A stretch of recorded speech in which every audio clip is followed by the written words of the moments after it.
3, 2, 1, go. Save some for me. I'll be back there in a minute. Do what you want with me. Just leave her alone. I'm warning you. You're warning me, tough stuff? You heard that? He's warning me. Warning me. The face one's better. Yeah. Alright, well, I started making films when I was about 10 years old. I had this little camcorder, and I'd get together with my friends around the neighborhood, and we didn't do much. We just filmed ourselves doing stuff, you know, nothing. And Frank was the one to introduce me to that, but I didn't make anything with Frank until about 2005, when I called him up and I said, you know, I want to make a short Batman fan films about 20 minutes long.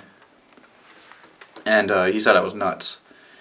He said it's absolutely stupid, but he still did it because we're friends.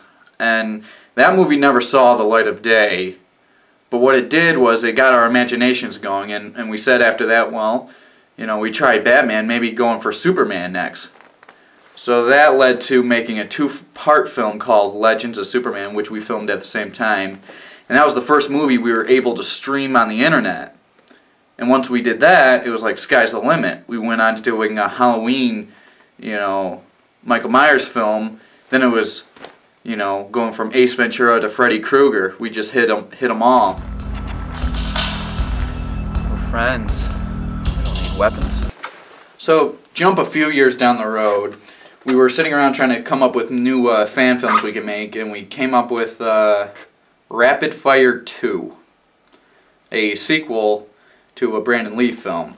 And we came up with this idea of having guys break into his apartment or whatever. He fights them, kung fu, the end. You know, we didn't take it that seriously, so we kind of forgot about it. But that concept always stayed in my mind because I thought it was very interesting. And then one day it just hit me, and I said we should make this an original film, which would be my first. I ended up working on this film through a buddy of mine, Aaron Lambert. We decided to do a movie together because he runs Lambert Film Productions. I run Palangi Films, and I figured, you know, doing one short action thriller would be kind of a cool idea. What I look like? I could be drone. Oh. So he has to look at the camera. I left mine over here. So who has who? The one on the right is empty. Right? This one. Obviously, because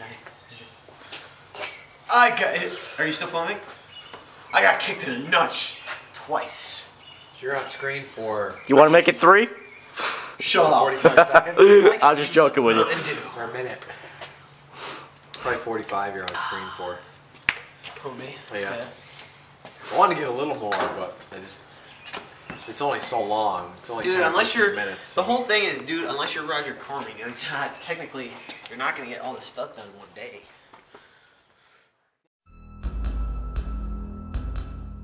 So we got the script all done, and the next step would get all the legal and copyright stuff out of the way. We had long conversations on how we should do this, and we decided just to split everything. We'd own the characters, we'd own the script, we'd own the movie, 50-50. At the time it seemed like the best way to go about it, and probably still is. After that, we were getting ready for pre-production, and we had to cast the movie and assign jobs. I play the part of Scott Delancey, and I also do the music for this film, and I'm one of the writers. I played the part of the guy, one of the thugs that comes into Scott's house and pushes him around and tries to beat him up, and then eventually I get killed by Scott. I met Frank and Aaron a couple weeks before that. Met Frank mainly online, and then he helped me out with a project of mine, but then he wanted to know if I wanted to work on a project of his that he told me about, this action movie, and I said sure. So it's pretty much like a reciprocating thing. Let's see, we had Erin Englehart in the movie as Kate, Scott's girlfriend, who she came in very enthusiastic, gives a great dramatic performance at the end, which I couldn't be more happy with. We had the Michael Kazlo in the film. He came in as an assistant cinematographer. Then he was also in the movie. He was great. He runs Archangel Productions. I usually, right now I'm in my horror mood. I've been making like low budget horror movies, anywhere from like like slasher movies too. I've made a couple vampire movies, but I'm probably moving into more monster movies now. I started out making a comedy, and I'm gonna kill that dog, and made a couple of not dramatic shorts, but mainly short movies. Kyle Murphy, who I believe this is his first job in a movie. What did you think of working with the other cast and crew? They were horrible. No, seriously, folks, they were nice. They were a bunch of nice guys. I met a bunch of them for the first time, especially my #1 fan, Kyle, and who I have a restraining order against now. I think the other cast and crew was a big pain in my ass, actually.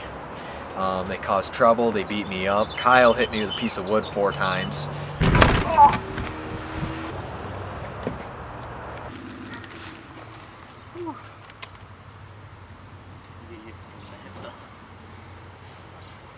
Push aside. So now. Push aside. So now it says front kick. The correct English. Turn around, back break. Correct English. Shout. I don't know. Don't tell me you guys can't read your own handwriting. It's, we can read it, it's just we don't know how we did it.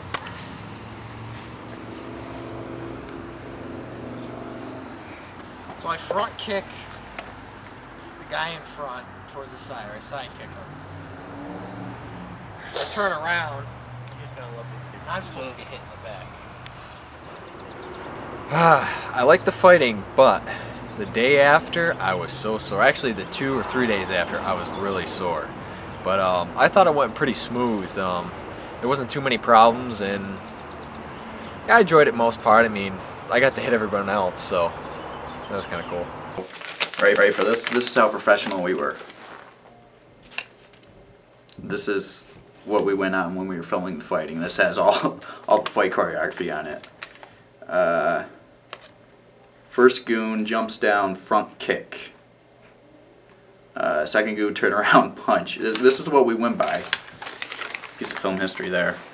I trained for about a month before, just stretching and trying to get some moves down and watching some old like Jackie Chan, like Rumble in the Bronx, and some training videos and stuff like that, and some stuff to help, you know, make sure I don't break my leg or anything like that.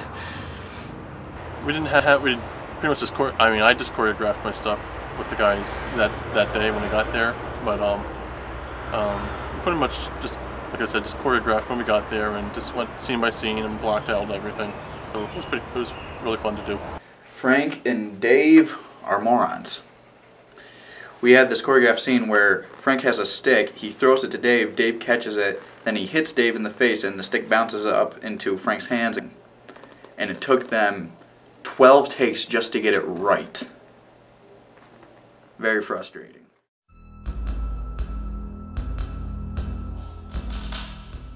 I think in the end, the movie turned out better than I thought it would. It's been inducted into a few contests and film festival. It's actually going to be in the New York City Film Festival come March. So that's going to be very exciting.